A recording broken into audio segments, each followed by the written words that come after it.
നമുക്ക് ആ രംഗമൊന്ന് മനസ്സിൽ കാണാമല്ലേ? ഒരു ഭീമാകാരമായ യുദ്ധക്കളം, രണ്ട് വൻ സൈന്യങ്ങൾ മുഖാമുഖം നിൽക്കുകയാണ്. അപ്പോൾ അവരുടെ നടുവിൽ ഇതിഹാസ യോദ്ധാവായ അർജുനൻ. യുദ്ധം തുടങ്ങാൻ ഇനി നിമിഷങ്ങളേയുള്ളൂ. ആ ഒരു നിമിഷത്തിലാണ് അദ്ദേഹം തൻ്റെ സാരഥി സാക്ഷാൽ കൃഷ്ണനോട് ഒരു ചെറിയ കാര്യം ആവശ്യപ്പെടുന്നത്. സത്യം പറഞ്ഞാൽ ആർക്കും അറിയില്ലായിരുന്നു ആ ഒരു ചെറിയ അഭ്യർത്ഥനയാണ് പിന്നീട് ലോകം കണ്ട ഏറ്റവും മഹത്തായ തത്വചിന്താ ഗ്രന്ഥങ്ങളിലൊന്നായ ഭഗവത്ഗീതയ്ക്ക് തന്നെ തുടക്കം കുറിക്കാൻ പോകുന്നതെന്ന്. ഇതായിരുന്നു ആ അഭ്യർത്ഥന. വളരെ ലളിതമായി പറഞ്ഞാൽ, ദുഷ്ടനായ ദുര്യോധനനെ പ്രീതിപ്പെടുത്താൻ വന്ന യോദ്ധാക്കളെ എനിക്കൊന്ന് കാണണം. ഒറ്റയടിക്ക് കേൾക്കുമ്പോൾ ഇതിലെന്താ ഇത്ര പ്രത്യേകതയെന്ന് തോന്നാം, അല്ലേ? പക്ഷേ വിശ്വസിക്കണം, ഈ സാധാരണ വാക്കുകളിലാണ് ഈ ഇതിഹാസത്തിന്റെ മുഴുവൻ സത്തും ഒളിഞ്ഞിരിക്കുന്നത്. ഒരു യോദ്ധാവ് യുദ്ധത്തിനു മുമ്പ് തൻ്റെ ശത്രുക്കളെ കാണാൻ ആഗ്രഹിക്കുന്നു. അതിലെന്താ ഇത്ര അസ്വാഭാവികത, അല്ലേ? പക്ഷേ എന്തുകൊണ്ടാണ് ആ ഒരൊറ്റ കാഴ്ച അർജുനനെ പോലൊരു മഹായോദ്ധാവിനെ അത്രയധികം തളർത്തിക്കളഞ്ഞത്?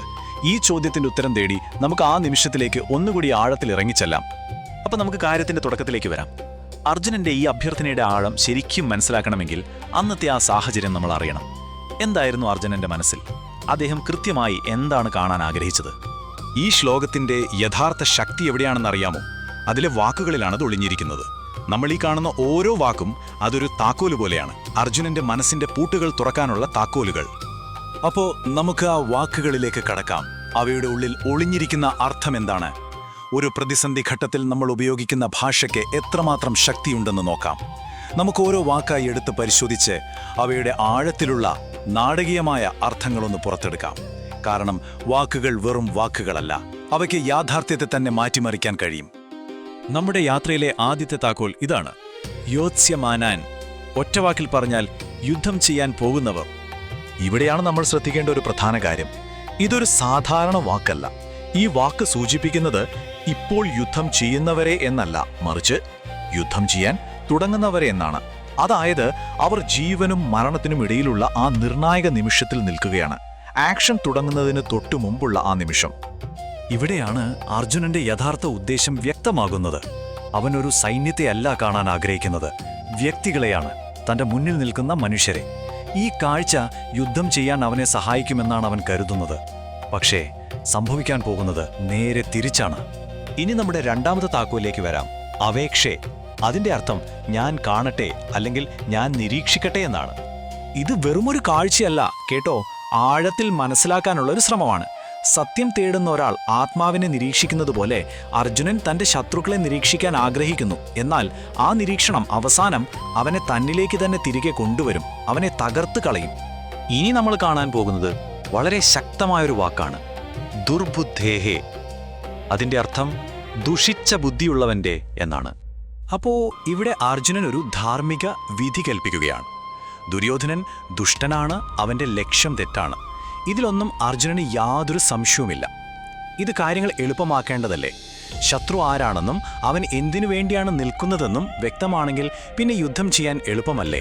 പക്ഷെ ഇവിടെയാണ് യഥാർത്ഥ ദുരന്തം തുടങ്ങുന്നത്. ദുര്യോധനൻ ദുഷ്ടനായിരിക്കാം, എന്നാൽ അവനു വേണ്ടി യുദ്ധം ചെയ്യാൻ വന്നിരിക്കുന്നവരെല്ലാം ദുഷ്ടരല്ല. അവരിൽ ഭീഷ്മരെ പോലുള്ള മുത്തച്ഛന്മാരുണ്ട്, ദ്രോണരെ പോലുള്ള ഗുരുക്കന്മാരുണ്ട്. അർജുനൻ അഭിമുഖീകരിക്കാൻ പോകുന്ന യഥാർത്ഥ പ്രതിസന്ധി ഇതാണ്. അവസാനത്തെ വാക്കാണ് ഒരുപക്ഷെ ഏറ്റവും ഹൃദയഭേദകമായത്: പ്രിയ ചികീർഷവഹ. അതായത് സന്തോഷിപ്പിക്കാൻ ആഗ്രഹിക്കുന്നവർ. ഒന്നാലോചിച്ചു നോക്കൂ, അവർ യുദ്ധം ചെയ്യുന്നത് ധർമ്മത്തിനു വേണ്ടിയല്ല, ഒരു ശരിയായ ലക്ഷ്യത്തിനു വേണ്ടിയുമല്ല, മറിച്ച് ദുര്യോധനൻ എന്ന ദുഷ്ടനായ രാജാവിനെ പ്രീതിപ്പെടുത്താൻ വേണ്ടി മാത്രം. ഭീഷ്മരും ദ്രോണരുമെല്ലാം വലിയ മനുഷ്യരായിരിക്കാം, എന്നാൽ ആ ഒരു നിമിഷത്തിൽ അവർ ഒരു ദുഷ്ടന്റെ ഇഷ്ടം നിറവേറ്റുന്ന ഉപകരണങ്ങൾ മാത്രമായി മാറുകയാണ്. അപ്പോൾ ഈ വാക്കുകളുടെ എല്ലാം അർത്ഥം മനസ്സിലാക്കിയ അർജുനന് എന്ത് സംഭവിക്കുന്നു എന്ന് നമുക്ക് നോക്കാം. അവൻ തേടിപ്പോയ ആ വ്യക്തത അവനെ എങ്ങനെയാണ് തകർത്ത് കളയുന്നത്? യുദ്ധം തുടങ്ങുന്നതിന് തൊട്ടു മുൻപ് അർജുനന്റെ മനസ്സിൽ കാര്യങ്ങൾ വളരെ വ്യക്തമായിരുന്നു. ഒരു വശത്ത് അധർമ്മം, അതായത് ദുര്യോധനനും അവനെ പ്രീതിപ്പെടുത്താൻ വന്നവരും. മറുവശത്ത് ധർമ്മം, താനും തൻ്റെ സഹോദരങ്ങളും. ഒരു ക്ലിയർ ലൈൻ ഉണ്ടായിരുന്നു. എന്നാൽ അവൻ ശരിക്കും നോക്കിയപ്പോൾ ആ അതിർവരമ്പുകൾ മാഞ്ഞു പോകുന്നത് കണ്ടു. അതൊരു കറുപ്പും വെളുപ്പും നിറഞ്ഞ ചിത്രമായിരുന്നില്ല. സ്നേഹവും കടമയും കൂറും എല്ലാം കൂടി കുഴഞ്ഞുമറിഞ്ഞ ഒരു വലിയ ദുരന്തമായിരുന്നു അത്. അപ്പോൾ ആ നിർണായക നിമിഷത്തിന് തൊട്ടു മുൻപ് അർജുനൻ എങ്ങനെയായിരുന്നു? അവൻ എല്ലാം ആലോചിച്ച് കാര്യങ്ങൾ മനസ്സിലാക്കി ധാർമ്മികമായി ശരിയായ തീരുമാനമെടുത്ത് യുദ്ധത്തിന് തയ്യാറെടുക്കുകയായിരുന്നു. പക്ഷേ അവൻ അറിയാതെ തന്നെ തയ്യാറെടുത്തിരുന്നത് സ്വന്തം തകർച്ചയ്ക്ക് വേണ്ടിയായിരുന്നു. ഈ സമയമത്രയും കൃഷ്ണൻ നിശബ്ദനായിരുന്നു. അർജുനൻ എന്താണ് കാണാൻ പോകുന്നതെന്നും ആ കാഴ്ച അവനെ എങ്ങനെയാണ് ബാധിക്കാൻ പോകുന്നതെന്നും കൃഷ്ണന് നന്നായി അറിയാമായിരുന്നു. എന്നിട്ടും അദ്ദേഹം അവനെ തടഞ്ഞില്ല. കാരണം ഈ തകർച്ചയില്ലാതെ ഗീതയുടെ ജ്ഞാനം പിറക്കില്ലായിരുന്നു. അർജുനൻ നേരിട്ട ഈ പ്രതിസന്ധി കുരുക്ഷേത്രത്തിൽ മാത്രം ഒതുങ്ങുന്ന ഒന്നല്ല. ഇത് കാലങ്ങളെ അതിജീവിക്കുന്നൊരു ചോദ്യമാണ്. ഇന്നും പ്രസക്തമായ, ഒരുപക്ഷെ ഓരോ മനുഷ്യനും തന്റെ ജീവിതത്തിൽ എപ്പോഴെങ്കിലും നേരിടേണ്ടി വരുന്ന ഒരു വലിയ ചോദ്യം. ആ നിമിഷം അത് വന്നെത്തി. രഥം ഇരു സൈന്യങ്ങൾക്കും നടുവിൽ നിന്നു. അർജുനൻ നോക്കി. അവന്റെ കണ്ണുകൾ കണ്ടത് ശത്രുക്കളെയായിരുന്നില്ല, അവൻ കണ്ടത് ബന്ധങ്ങളെയാണ്. ഭീഷ്മപിതാമഹൻ, ഗുരുദ്രോണർ, ബന്ധുക്കൾ, സുഹൃത്തുക്കൾ. അവൻ കണ്ടത് തന്റെ ഭൂതകാലത്തെയാണ്. അതോടവന്റെ ധൈര്യം മുഴുവൻ ചോർന്നുപോയി. അപ്പോൾ ഈ ഒരു നിമിഷത്തിൽ നിന്ന് നമുക്കെന്ത് മനസ്സിലാക്കാം? ഒന്നാമത്തെ കാര്യം, ജീവിതത്തിലെ പോരാട്ടങ്ങളൊന്നും അത്ര സിമ്പിളല്ല, അല്ലേ? ശരി ഏതാ തെറ്റേതാന്ന് എപ്പോഴും അങ്ങോട്ട് വ്യക്തമായിരിക്കില്ല. സത്യത്തെ നേർക്കുനേർ കാണുന്നത് അത് ചിലപ്പോൾ നമ്മളെ വേദനിപ്പിച്ചേക്കാം.